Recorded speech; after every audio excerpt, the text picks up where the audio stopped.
Il 3 aprile del 1077 veniva costituito lo Stato patriarcale friulano. Esattamente il 3 aprile 2022, 945 anni più tardi, si celebrerà la 45esima edizione delle Fieste de Patrie dal Friul.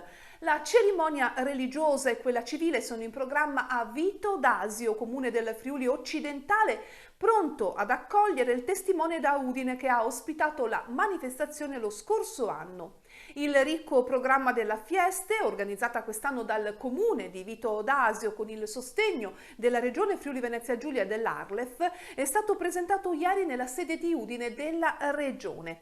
Elemento che caratterizzerà questa edizione riguarda le celebrazioni che non si svolgeranno in una stessa località ma in più luoghi. Questo perché Vito d'Asio è un comune con una singolare caratteristica. Tra San Francesco, la località più a nord, e Casiacco, quella più a sud, ci sono ben 20 chilometri. Il 3 aprile la bandiera del Friuli sventolerà anche sul Palazzo regionale di Piazza Unità a Trieste, ha ricordato l'assessore regionale Roberti.